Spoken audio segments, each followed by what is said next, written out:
The resume drifted silently into the shred bin just seconds after the CEO ripped it in half.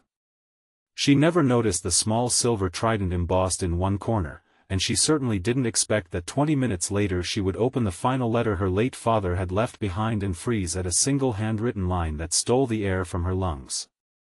Buried among his fading words was a Navy SEAL call sign that only one man in the world still carried. The same quiet applicant she had just dismissed without a second glance. In that instant, a routine hiring decision became the beginning of a truth that would change two broken lives forever. If you believe kindness, forgiveness, hope, and second chances can change someone's life, please like this video, leave a comment sharing what those values mean to you, share this story with someone you care about, and subscribe to our channel so our community can continue growing through stories that remind us of the best in people. Vivian Mercer had built Mercer Dynamics into one of the fastest growing engineering companies in America before turning 40. Every newspaper called her brilliant. Every financial magazine praised her discipline. Employees admired her impossible standards while quietly fearing them.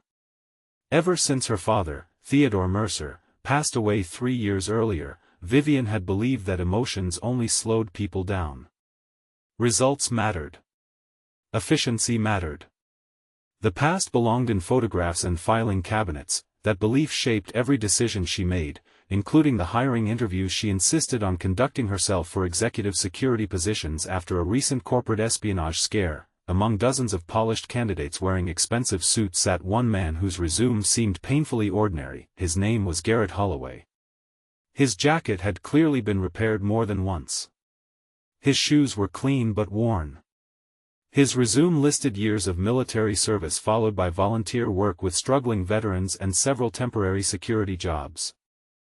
Nothing on the page suggested remarkable success in the civilian world. Vivian barely looked at him before deciding he lacked the executive polish her company expected. She thanked him for coming, tore the resume neatly in half, and placed it into the shred bin before moving to the next interview. Garrett simply nodded. There was no anger. No argument. Only quiet disappointment hidden behind calm eyes that had clearly witnessed more pain than most people could imagine. He left the building carrying the same small backpack he had arrived with. The interview was forgotten within minutes. Or so Vivian believed. Later that afternoon, while sorting through boxes from her father's old office before donating them, she discovered an envelope marked only with 2 words. When ready.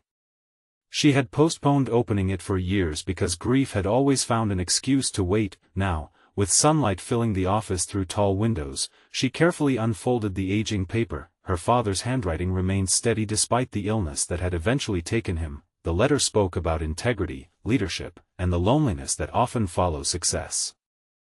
Then one sentence stopped her heart. If you ever meet the man known by the call sign, Harbor, trust him before you trust anyone wearing a tailored suit. He saved my life when no one else could. Vivian stared at the page. Harbor, the unusual call sign echoed inside her memory. She had noticed tiny faded letters tattooed near Garrett Holloway's wrist during the interview. Harbor. Her hands began shaking. She rushed to retrieve the shredded resume before realizing it had already been destroyed. Panic replaced confidence. For the first time in years, the CEO who controlled billion-dollar negotiations had absolutely no control over what happened next. Human resources searched every application until they found Garrett's contact information. When Vivian personally called him, he politely declined another interview. He explained he had already accepted temporary work helping rebuild a veterans rehabilitation center outside the city. There was no bitterness in his voice, only dignity. Vivian insisted on driving there herself. The rehabilitation center looked nothing like the glass towers she called home.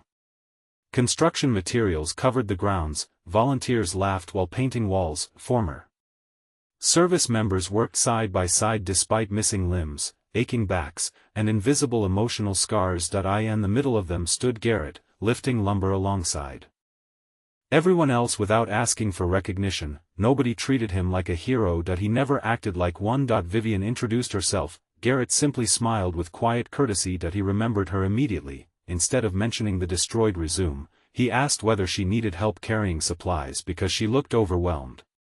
That single act of kindness embarrassed Vivian more deeply than any criticism ever could. She apologized sincerely. Garrett accepted without hesitation. He explained that Carrying resentment was heavier than carrying lumber. As they walked through the construction site, Vivian finally asked about the mysterious call sign. Garrett became unusually quiet. Years earlier, during an overseas rescue mission, his unit had been assigned to evacuate humanitarian workers trapped inside collapsing buildings after violent conflict erupted nearby.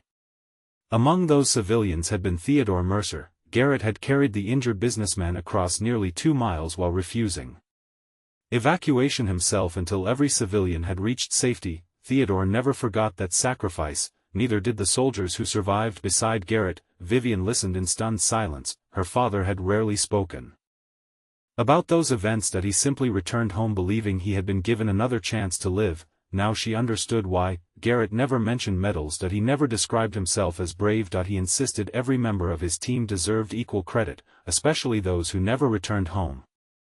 His greatest pain wasn't what happened to him. It was remembering friends who never received the chance to build ordinary lives afterward. Vivian realized she had judged extraordinary character through ordinary clothing. Ashamed, she offered Garrett the executive security position again. He declined. He explained that helping wounded veterans rebuild their confidence mattered more than protecting wealthy executives. Vivian respected the answer. Instead of trying to persuade him again, she asked how her company could help the rehabilitation center. Garrett smiled for the first time, not because she offered money, because she finally asked the right question. Over the following months, Mercer Dynamics donated building materials, job training programs, counseling resources, and employment opportunities for former service members adjusting to civilian life. Garrett agreed to advise the company not as an employee beneath the CEO, but as an independent consultant focused on leadership, resilience, and ethical decision-making. Employees quickly noticed something remarkable. Meetings became less about fear. Managers listened more carefully. Executives began volunteering together on weekends.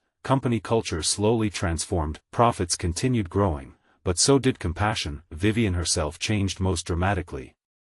She stopped measuring people by appearances. She learned the names of receptionists, janitors, warehouse workers, and interns. She visited families affected by company layoffs from years earlier and personally helped create programs that prevented similar hardships. The strongest leader in the building was no longer the loudest voice. She became the person willing to admit mistakes first. One sunny afternoon nearly a year later, the rehabilitation center celebrated its grand reopening. Veterans walked proudly through doors they had helped rebuild. Families embraced loved ones who had finally found meaningful work again. Children laughed across freshly painted courtyards where broken concrete had once stood. Vivian quietly placed her father's framed photograph inside the entrance hall beside another frame honoring every volunteer who contributed to the project. Garrett noticed one final addition beneath both photographs. A small bronze plaque. It carried only a simple message: the greatest heroes rarely introduce themselves.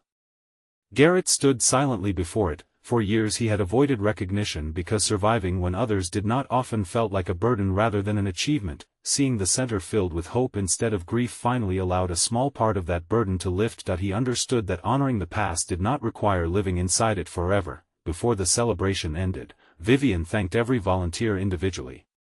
She admitted publicly that the rehabilitation center existed because one humble man had taught her the difference between impressive resumes and extraordinary character. The applause that followed wasn't for wealth. It wasn't for military honors. It was for humility, forgiveness, and the courage to give someone a second chance. Before this story comes to its close, leave a meaningful comment below and tell us what touched you most.